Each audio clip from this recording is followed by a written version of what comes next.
ഉത്സവകാലത്ത് കെട്ടുകാഴ്ച നിരക്കുന്ന കണ്ടത്തിലെ സന്ധ്യാകാശം കാവി പുതയ്ക്കും. പ്രഭാതത്തിൽ തൂക്കവില്ലേറുന്ന കുഞ്ഞുങ്ങളെ കാണും. എപ്പോഴോ ഞാനും അതിലൊരു കുഞ്ഞായിരുന്നു. ഇന്നും ഏഴംകുളത്തെ യക്ഷിയമ്മയ്ക്ക് പുറകിലെ ഒറ്റപ്പനയ്ക്ക് പുറകിലൂടെ അമ്മയുടെ വീട്ടിലേക്ക് പോയ പാടവരമ്പ് നോക്കി ഒരു നിമിഷം നിൽക്കാറുണ്ട്. വഴികളും മണ്ണും മനുഷ്യരും മനസ്സിലാകാനാവാത്ത വിധം മാറിപ്പോയിരിക്കുന്നു. എങ്കിലും അരനൂറ്റാണ്ടു മുൻപ് അതുവഴി നടന്നുപോയവരുടെ കാൽപ്പാടുകൾ എനിക്ക് കാണാനാകുന്നുണ്ട്.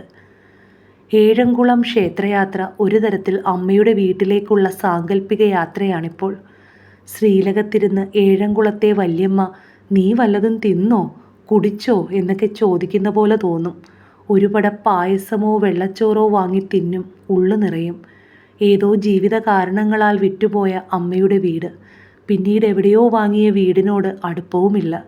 രോഗാവസ്ഥയിൽ മരുന്നുകൾ അമ്മയുടെ ബോധത്തെ മറയ്ക്കുമ്പോൾ നമ്മുടെ പഴയ വീട്ടുവഴിയെ നമുക്കൊന്ന് പോകണ്ടേ എന്ന് ചോദിച്ചതിനുത്തരം ഒരു വലിയ ജീവിതകഥയായിരുന്നു. ഇന്നോളം ഞാനറിയാത്ത ദുരിതവഴികൾ അമ്മ തുറന്നിട്ടു.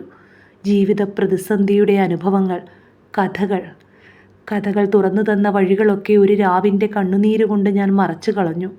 കൊട്ടിനോടും പാട്ടിനോടുമുള്ള ഇഷ്ടം വിടാതെ തോട്ടിൻകരയിൽ ഞാൻ വാശി പിടിച്ചിരിപ്പുണ്ട്. എനിക്ക് പിച്ചാനാകാത്ത അമ്മക്കൈ എന്നെ തൊടുന്നുണ്ട്. കാലം പോലെ കൈത്തോടേറെ ഒഴുകിപ്പോയെങ്കിലും ഇലകളും പൂക്കളും കൊഴിയാതെ അമ്മയുടെ വീട് ഒരു ചിത്രം പോലെ വയലിറമ്പിൽ അവിടെ നിൽപ്പുണ്ട്.